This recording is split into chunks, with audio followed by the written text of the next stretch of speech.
More declarations of intention in the APC as Governor Umahi and Senator Orji Uzor today made public their presidential ambitions.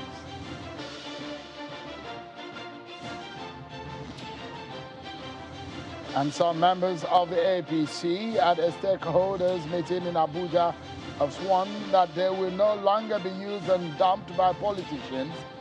They're seeking inclusion in party activities.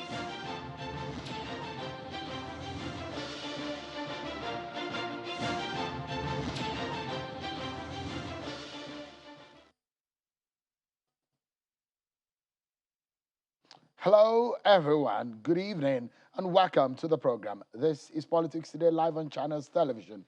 I'm Sean Kimaloye in Abuja.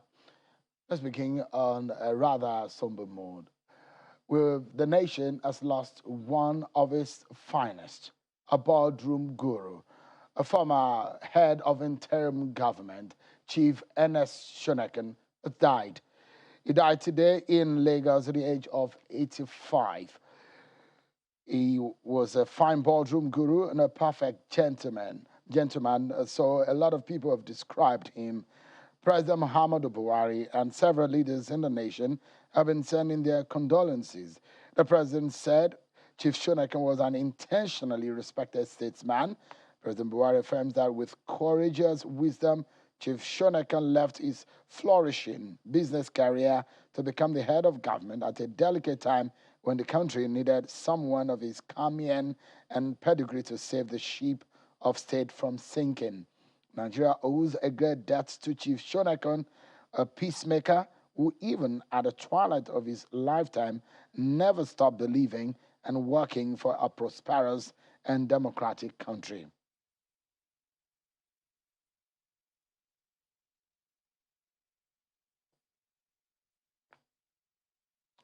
It was sorely bemised. And of course, you remember he was the head of interim government before he was overthrown at a palace coup by former head of state, military dictator Sani Abacha. Well, let's tell you that the presidential villa in Abuja has recently become a haven for presidential ambition declaration. Today, it's happened again. Yesterday, we saw one. Today, it was a turn of the governor of Ebonyi State, Governor Dave Umahi, who visited the president, Muhammadu Buhari, at the villa. After his meeting with the president, he dropped a bombshell. Perhaps a lot of people didn't see it coming. Take a listen to Governor Dave Umahi about his ambition and some other matters he raised on the issue of the Southeast. I told Mr. President that without prejudice to whatever will be the decision of the party which we shall all abide by, that if the party throws the ticket open or the zone to southern part of Nigeria, that I believe that with what I put in place in the past 6 years plus, that I will be running for presidency on the platform of APC. So I told him, and of course, he believes that whoever that wants to run for president of this country must have to consult widely and go to all the leaders. And we must do everything to remove ethnicity and our religion in our polity so that this country can grow.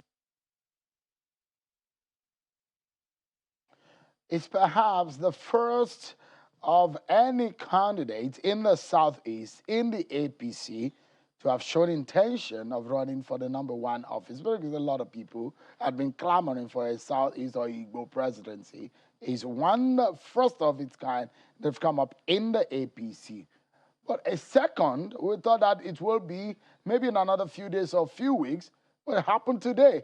Few hours after Governor Umahi made this statement, a Senate chieftain and a chieftain of the APC, the Senate Chief Whip, and a former governor of Abia State, Senator Orji Uzor, also made known his intention or ambition to become Nigeria's #1 citizen, the president of the nation in the 2023 race. This is what he said about his ambition to become president?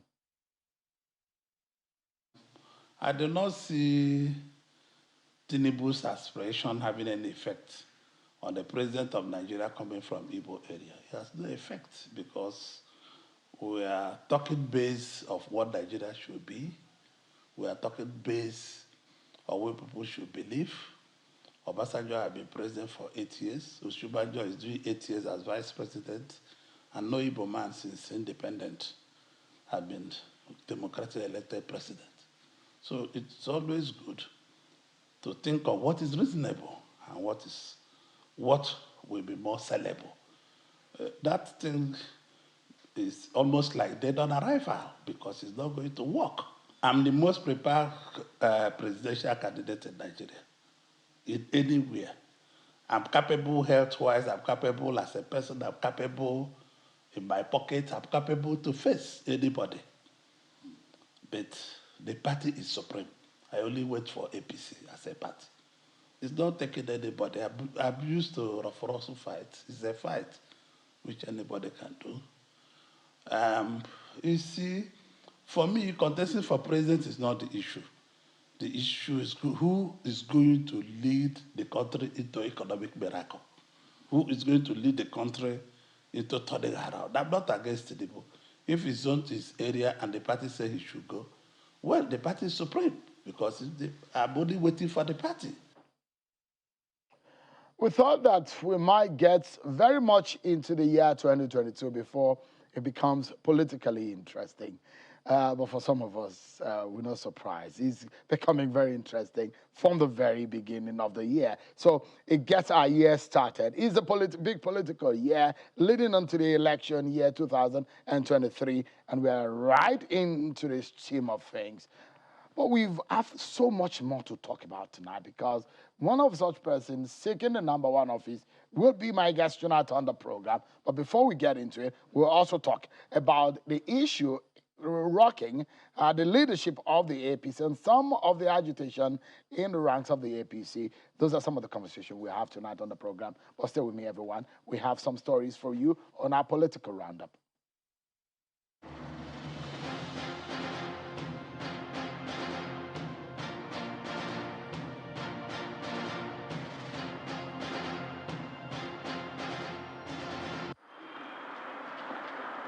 After almost a decade of abandonment, the People's Democratic Party moves to complete its national secretariat, which is located at the Central Business District in Abuja, as the newly sworn-in National Working Committee decried the continued stay in a rented apartment. Addressing journalists after a tour of the facility in Abuja, the national chairman of the party, Senator Yocha Ayu, says his party has lost huge revenue owing to its inability to complete the building. Nigeria's main opposition party began the construction of the secretariat in 2009 after a big fundraiser in 2008. After so many years, we've lost a lot of revenue. That's for the road. The Ekiti state government is racing ahead of the rainy season to ensure completion of some projects designed to check flooding. Governor Kade Fahimi, who inspected the network of roads and channelization projects for erosion management in Ikere-Ekiti, raised fears that many houses are under threat of being submerged if the work is not done in good time. He also inspected the ongoing cargo airport project in the state, targeted for completion in August, hoping the contractor will deliver as planned. It is a network that takes care of all the flooding issues. Registration and revalidation exercise. A youth support group for the presidential ambition of Governor Yahaya Bello is asking former Lagos State Governor Asiwaju Bola Ahmed Tinubu to rescind his presidential ambition and allow young people to come to power in 2023. Nationwide membership registration. Speaking at a news conference in Abuja, the Director General of the organization, Oladele Niyi, condemns the active participation of older persons in politics. As our yearnings and cry for power would not be cowed by any sudden lifelong ambition, and mostly not by the older citizens of this country. And the People's Democratic Party, Zamfara State Chapter, has raised an alarm over the alleged plan by the state government to go after the principal officers of the party using security agencies with a view to silence the major opposition in the state. It claimed that the state government has secured a warrant of arrest to arrest its deputy chairman, Professor Kabiru Jabaka, over the 31 billion naira cash allocation and security vote. We remain undaunted in our pursuit for democratic excellence, justice, and fair play in Zamfara State.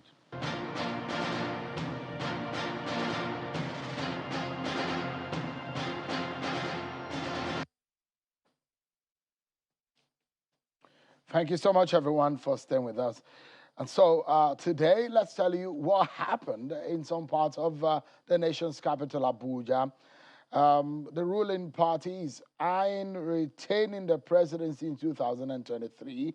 The PDP is saying they want to restore Nigeria, they want to reclaim Nigeria and all of that. But it does look like the APC, as part of the effort in retaining power, is also battling to stabilize the structures of the party, which is being controlled by a caretaker committee led by Governor Mema Alabunin. Today, some stakeholders of the All Progressives Congress, including the Director General of the Progressive Governors Forum, Mr. Salihu Lukman, are asking leaders of the party to respect the decisions made by party members, especially as it concerns its forthcoming national convention.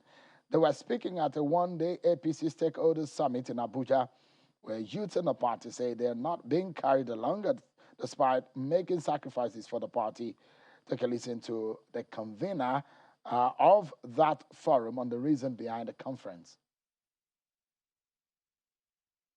I implore our aspirants aspiring to be national chairman of this party to listen carefully to our rants, our cries, our hopes, and our aspirations, because we are not going to be used and abandoned again.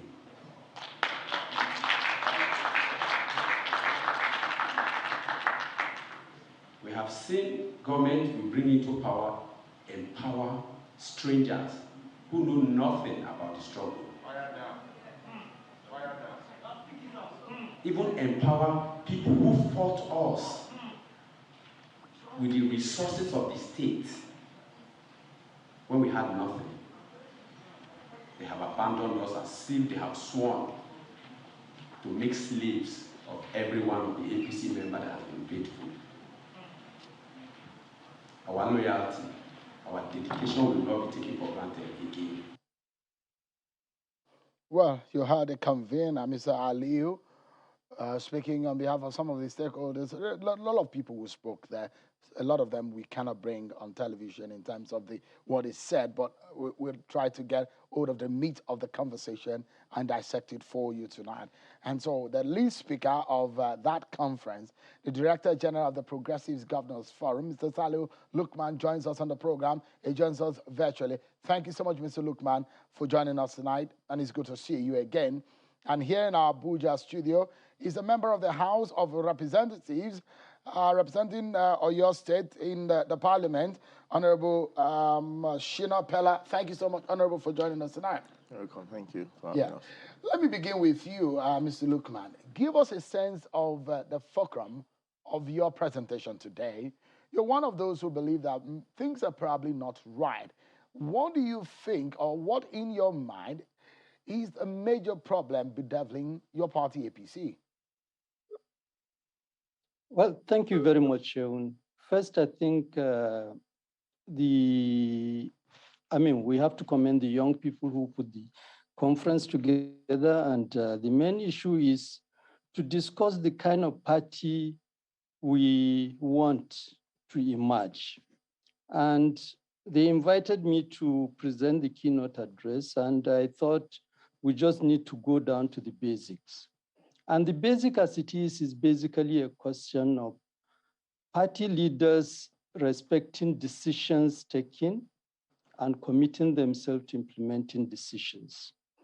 As it is, the main issue now, which is all over the news, is the question of whether APC is going to hold its convention or not. That question shouldn't have arisen in the first place, because party leaders did the needful, consulted among themselves, agreed to a date in February, and gave the responsibility to the caretaker.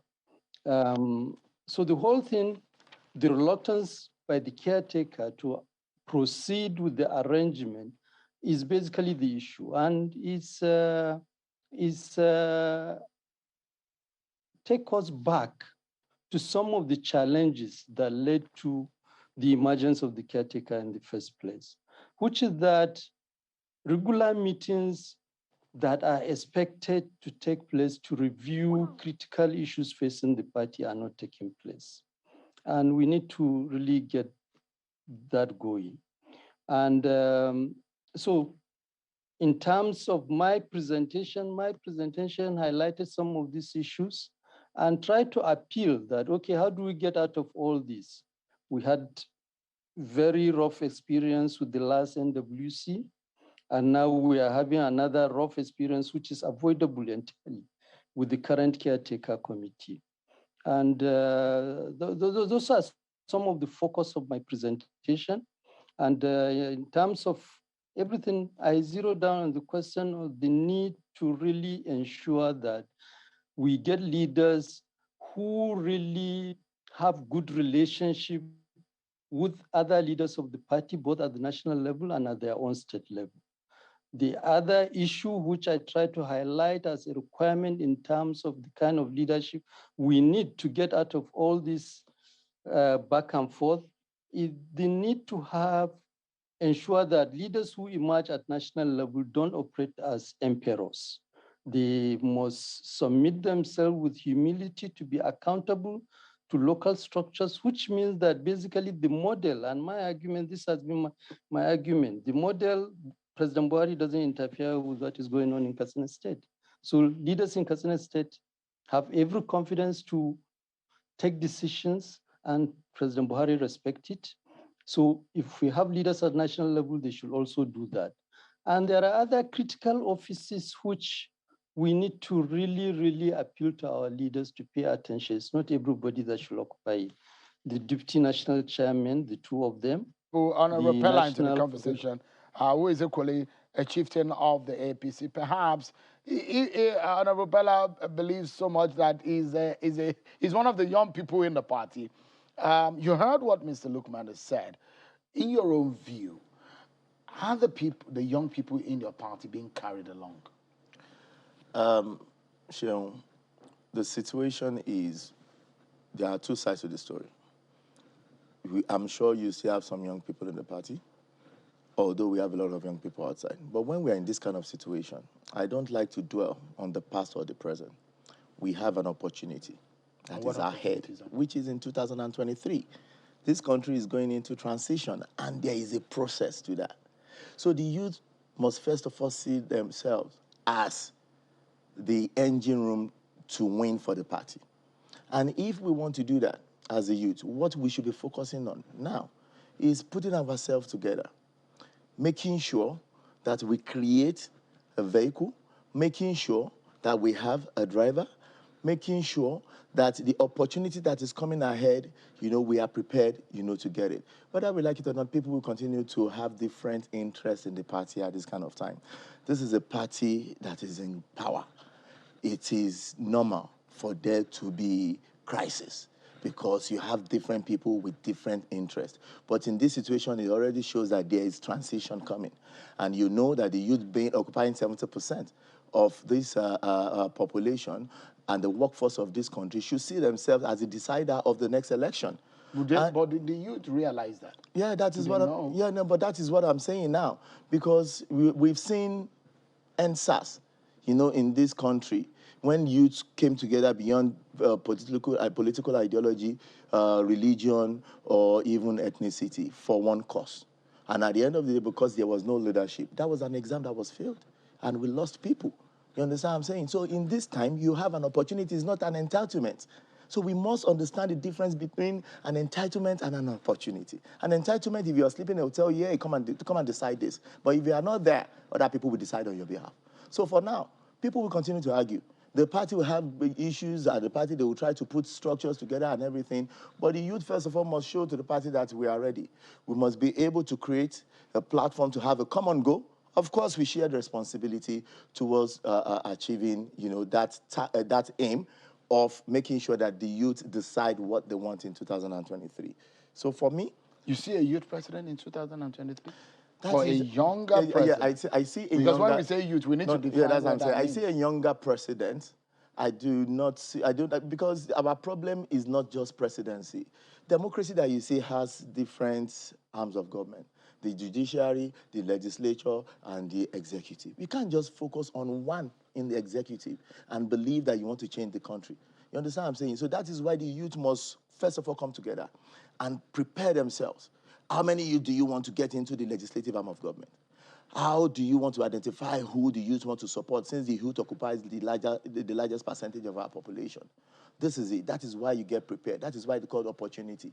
When opportunity meets preparedness comes success. I mean, are you also planning to become president? My brother, I have told you. You know the reason why I'm asking that? Right. Asking that question? Right. I see that you're also doing some stakeholders meeting here and there. So, I mean, these are usual traits that we see of people who have ambition. And so I'm wondering, so when you are also speaking about a younger president, I'm wondering, maybe you have the ambition. For me, if you check, I have already declared my senatorial ambition. So yours is Senate? Yes, not because president. mine is Senate, not president. But I understand that the youth must be prepared. That is one thing. So if you see me putting the youth together, if you see me working, with the youth, it is because I understand that the youth has a number and they can decide what will happen in 2023. But in and we must be prepared. In your party, Honorable, your party is going to be looking at two major things. The PDP's only sole agenda is to remove your party from prominence at the center to take over in 2023. That is the agenda of the PDP. But your party wants to retain power. It also is trying to stabilize the leadership of its party, of the APC. So the question is that first and foremost, the first order is to conducting a national convention, which Mr. Lukman has said is given some parameters into achieving that. From your own standpoint, how can your party overcome the challenges, the hurdles, the first one being the national convention? The party is made up of politicians, right? And I will tell you that 2023 is a year that everybody must sacrifice for this country, especially the politicians, putting at the forefront the peace and the unity of the party and, of course, of the country. And if you want to do that, you must understand that you cannot achieve that without putting the youth into consideration.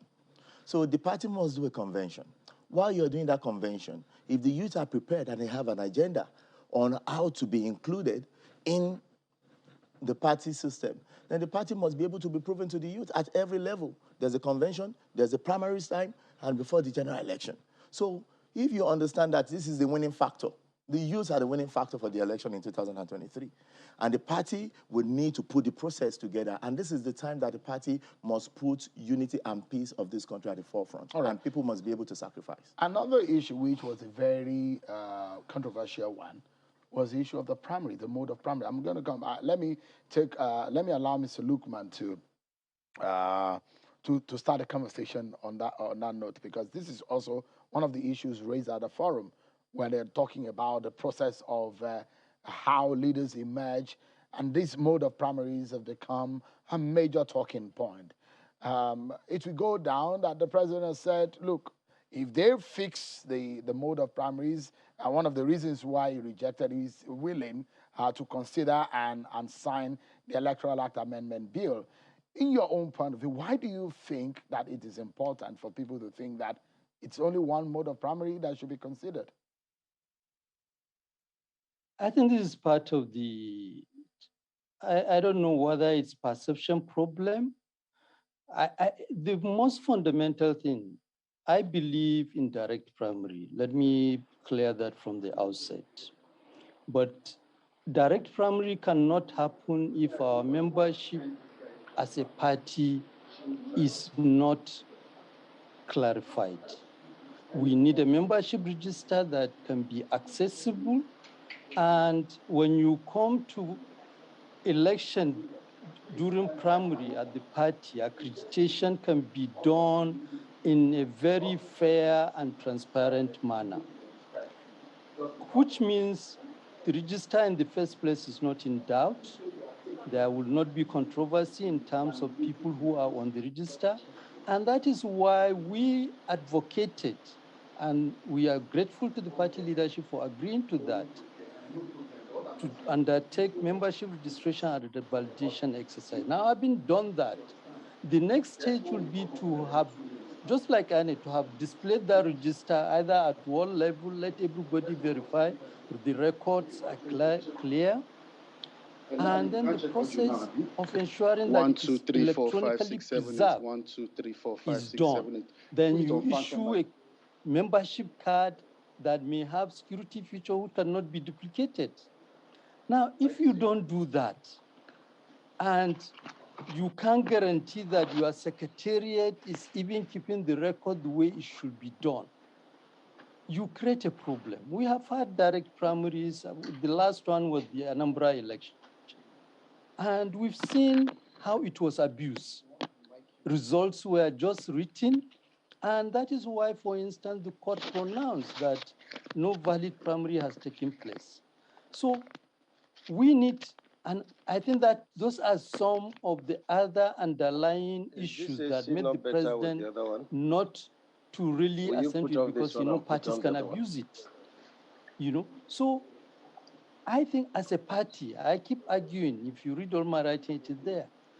APC was founded on that vision to ensure that membership participation is guaranteed. Yeah, and that was why in 2014, another issue perhaps, Mr. Lukman, quickly, another issue is that will consensus save the party from internal troubles for the national chairmanship or national leadership positions?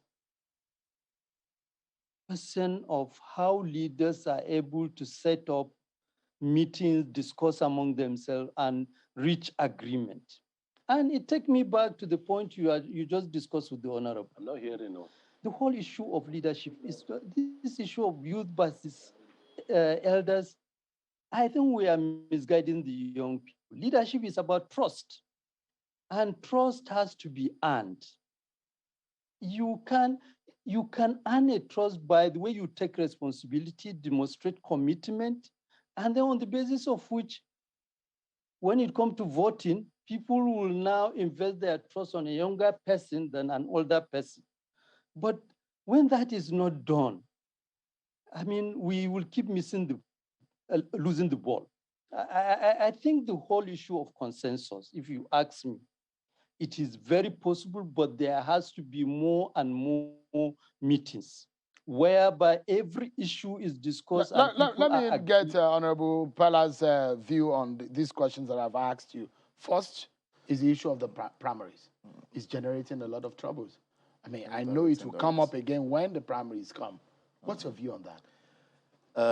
The issue of direct or indirect primaries is an issue that you must pay attention to the merit and the demerit. There's nothing that has no merit and doesn't have a demerit. But when we get to this kind of time, you must be able to identify three important factors. That is the people, which is the main important factor. You are protecting the interests of the people. The second thing is the resources and time. Very important. So if you put this into consideration, merit of the direct primaries, yes, it will give more people the opportunity to decide, what they want for the party.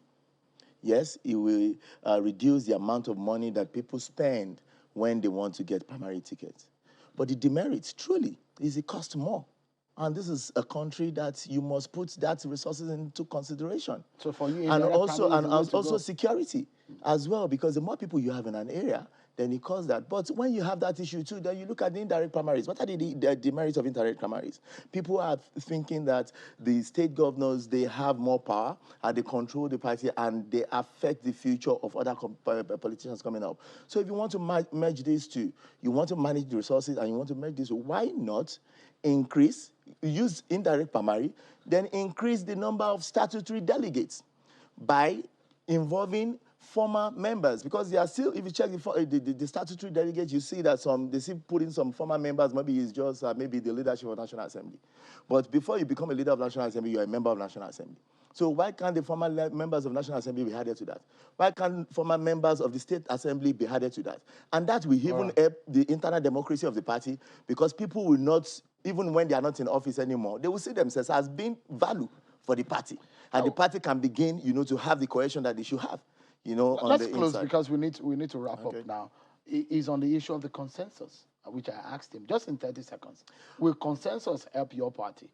Yeah, for me, I think as it is now, in as much as whatever that we do, we must put into consideration unity and peace of this country at the forefront, and always make sure that the people's interest is the only interest to protect. And the politicians should be ready to sacrifice in 2023. Honorable Shinapela, thank you so much, member of the House of Representatives. Thank you so much for coming tonight. You're welcome. And Mr. Salihu Lukman, the Director General of the APC, the Progressives Governors Forum. Thank you so much, and it's good to see you both again. Thank you so much indeed. It's a pleasure.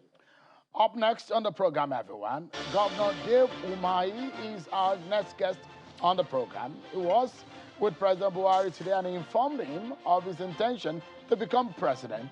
Where we'll be asking him a few questions on the primaries that is ahead and the race to succeed President Muhammadu Buhari. The race is heated right now, and we'll be hearing from Governor Umahi right after this break. Join us again, everyone.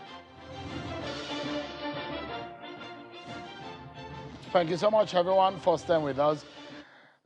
Today, Governor Dave Umahi has officially told President Muhammadu Buhari that he wants to succeed him.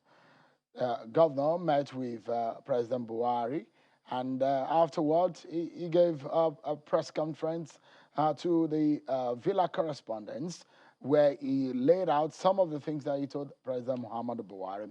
Governor Dave Umahi is our guest tonight on the program, and he joins us from Abuja. Thank you so much, Your Excellency, for joining us tonight. Perhaps I should say a Happy New Year. This is the very first time we're having to talk in the year 2022. Thank you so much for coming on. It's perhaps surprising, and I remember that I've asked you this question, whether or not you want to be president, but I think now that it is public, have you always known that you wanted to become president, or you have the ambition of running in the race when you joined or dumped PDP to join the APC? Thank you, Shell. You see, life is very dynamic, and God speaks to men, and so it's progressive, and I think that I spoke when God has asked me to speak, and this is what I believe. So it's a new year. Maybe the spirit is now working, and do tell us how this came by. How did you get that conviction to want to be Nigeria's president? How did it come to you, since you said that God spoke to you?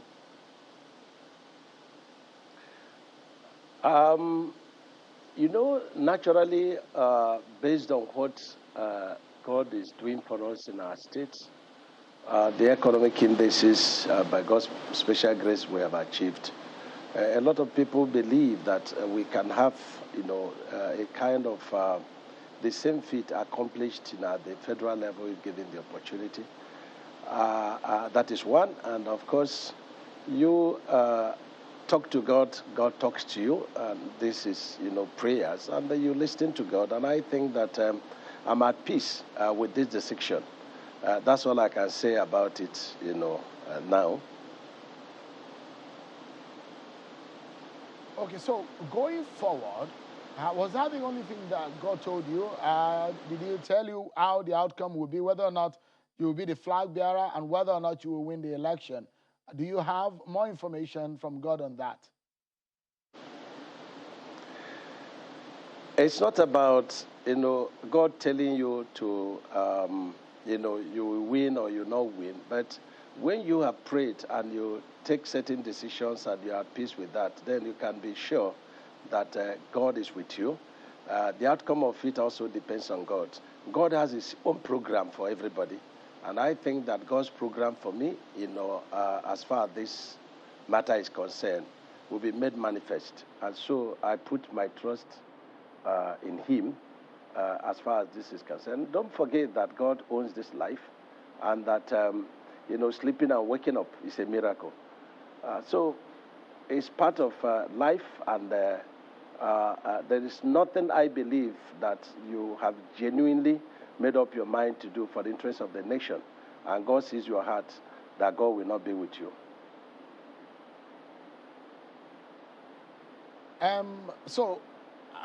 Before I come to some of the reasons you gave before you left the PDP, let me go into the conversation you had with President Buhari today. When you told him of your intention to run for office, what was his reaction like? You know, Mr. President is a father, and he believes giving everybody equal opportunities to exercise, their faith. And so I'm sure you would expect Mr. President to be the man of integrity. He told me that people who wants to run for the president must consult widely. And of course, he told me his own story. The number of times he met efforts, and with determination and God's will, God brought him. And of course, God brought him at a very critical period of nation challenges. So that's what Mr. President told me. Okay, interesting. So, because when we spoke with him, he spoke about the person. He said he has a favorite, but he's not willing to divulge that part of information. But he said he doesn't want to leak it so that people will not go after such person. Are you, by any chance, that favorite candidate, the anointed candidate of the president? I'm not a mind reader, and I'm not God, so there's no way I know what is in the mind of Mr. President. So you don't know whether you have his blessings to run for president? Shehu, my Bible tells me that the heart of the king is at the palm of the Lord. He turn it any way he will it. If it pleases God, he will impute me in the heart of Mr. President, and I could become that, favored candidate. But for now, he has not told me, and I can't read his mind. One of the reasons you gave for leaving the PDP was that your region was being left out in the scheme of things. Is that one of the reasons why you want to be president? You want an inclusion, or that is secondary to your intention? That's totally a different ball game. And because I've left PDP, I may not want to discuss, PDP. But the reason I gave, and of course, which I was attacked even by my fellow PDP in Southeast, and they are coming back to the same, reasons I gave, was that we have been in PDP as a people, as a region, and of course, our kinsman was one of the founding fathers of PDP.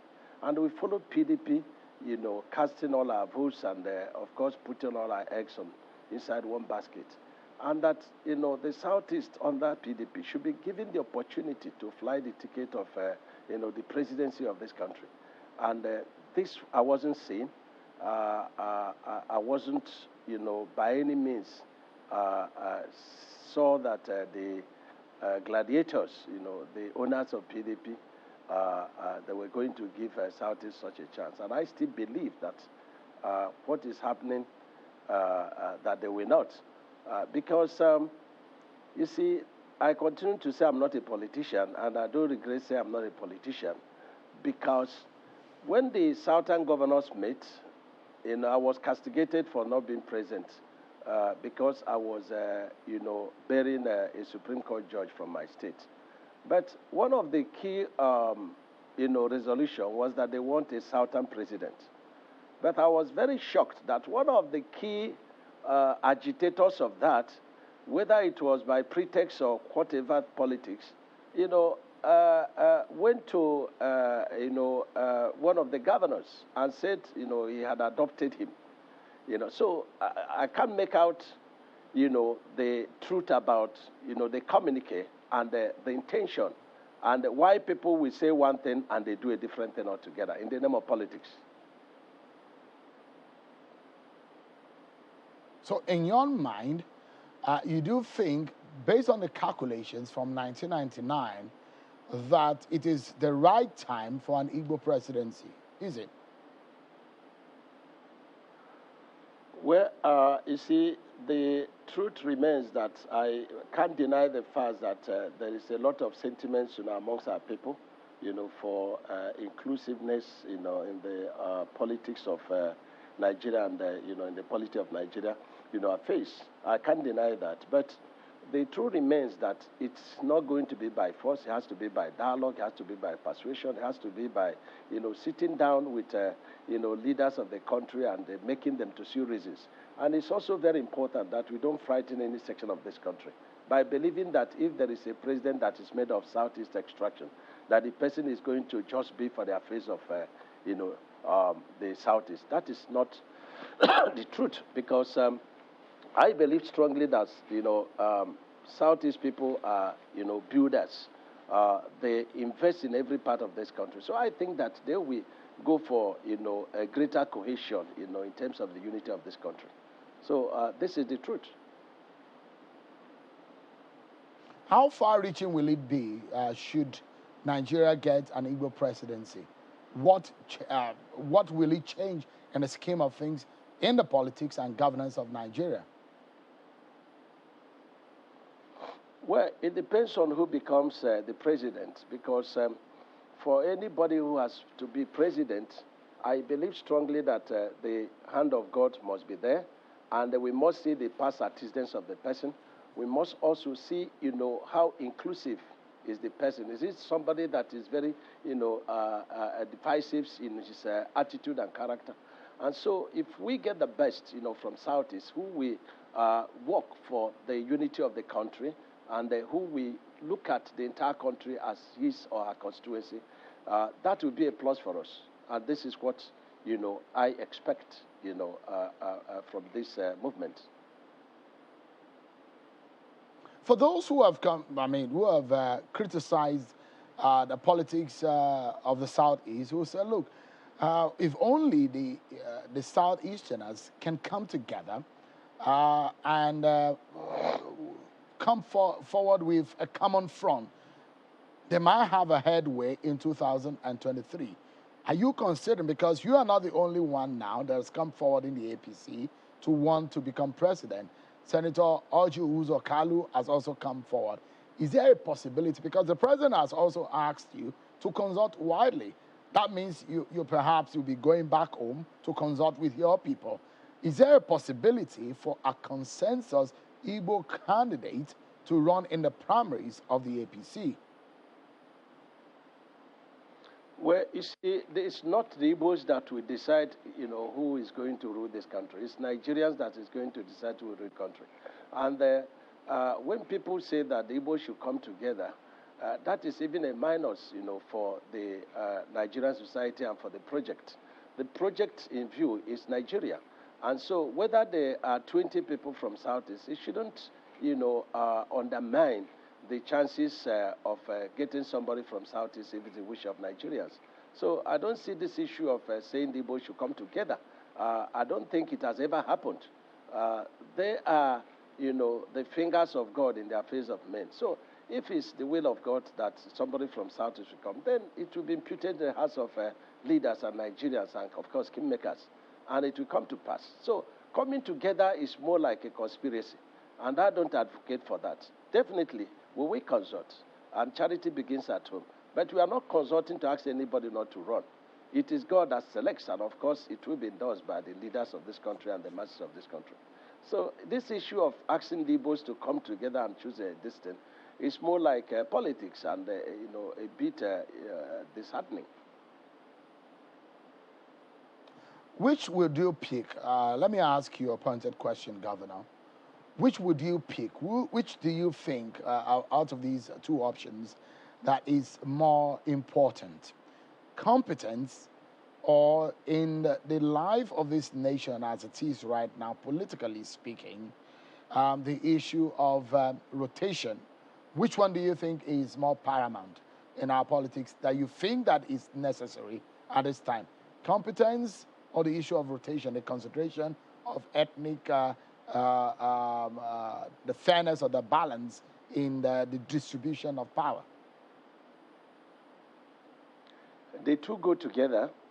A woman should, a woman say that, a man that married two women, and then the man had timetable for the two women, and the woman was complaining, why should it be, her own time to, meet with the man, and they say the bed is broken. So there is no section of the country that you don't have competent people, and that is the truth. But it's important that you check the pedigree, of the people that are aspiring for this. When they had passed, positions, what did they do with it? And what is their pedigree? Are they people that are uniting this country? Are they people that are dividing this country?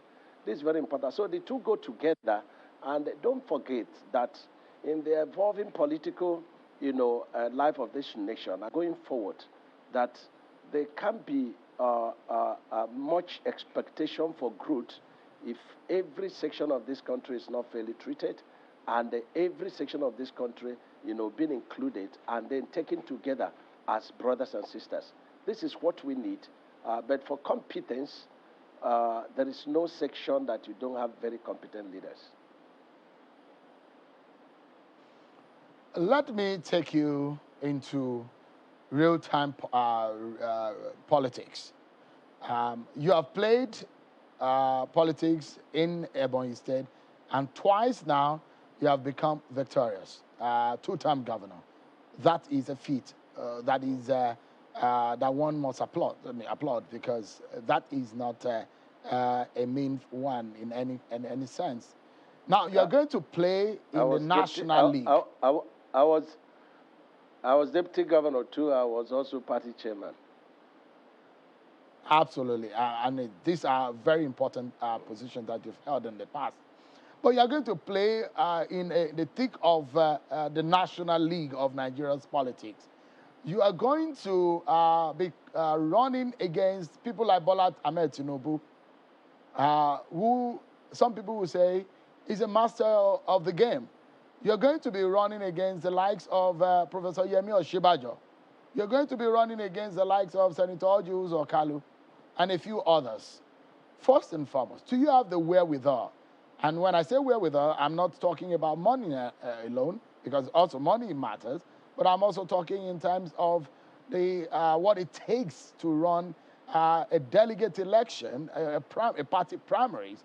Are you that popular in the APC to run against some of these names that I've mentioned tonight? Are you asking of my popularity, or if I have the wherewithal to contest against this very important... everything rolled into one. Your popularity and the wherewithal, the capacity to run against all these names. One thing you must know, no matter how you drive this, your question, is that power belongs to God. And my Bible says that by strength shall no man prevail. So if power belongs to God, and is the one that gives breath to our nostrils, it means that the wealth, 1,000 cattle in the field belongs to God. And so he gives power to whomever he wills. How he will do it? For God to take a man from prison and make him the president of this country, what is a more, frightening miracle than that?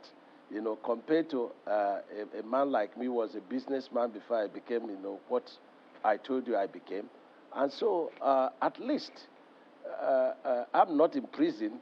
And before I came into politics, I was a successful businessman. But not to compare with all these big names you have mentioned. But I'm very confident that if God be with you, no man can defeat you. Since you're making reference to theology and biblical terms, let me perhaps take you to the Bible also. In Exodus, there's a portion of Exodus where the children of Israelites were going against the Amalekites, and God told Moses to raise up his hand, and the children of Israel were winning the war against the Amalekites, and as soon as Moses was dropping his hand, they were losing the battle. So the God factor is on one hand, the strategy of man is also on one hand. Find that you have the strategy of God on one hand, or you have the word of God on one hand and the inspiration from God. The other part that is needed is the man factor, which you also need to do. I'm asking about your strategy, if whether or not you have the strategy to compete in this league against these big names that I've mentioned. Yeah, you say that God spoke to Moses, and so God sends destiny helpers, because who God has called, He has also predestined, unto success. So I'm not afraid, because the same Bible that you quoted said there's nothing that the mind of man says to do that he will not accomplish, provided that God is with him. So I'm not afraid, because if I've told you that God, brought a man from prison and made him president of this country. What is more frightening miracle than that, Shane? It's interesting, but the big question is, why do you think you want to succeed President Buhari?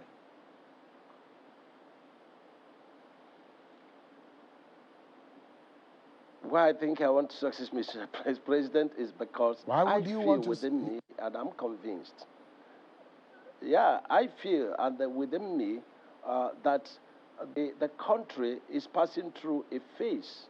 And I believe strongly that the miracles that God helped us to do in Ebonyi State, by the reasons of all the successes we made in all the economic indices and all our programs, that if given the opportunity, we can replicate it, at the national level.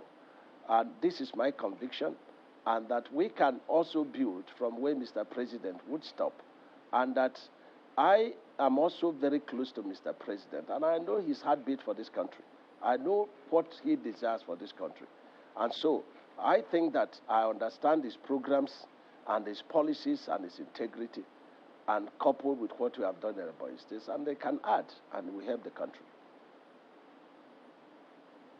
On a final note, is the issue of the national leadership of your party. Did you discuss anything in that regard with the president, the issue of the convention of the party? I understand that the governors are having a meeting. When is that meeting? And can you give us the status report on the state of affairs of the party? It's unethical for me to discuss the party affairs, because we have party leadership. And so the party chairman is there to discuss the affairs of the party.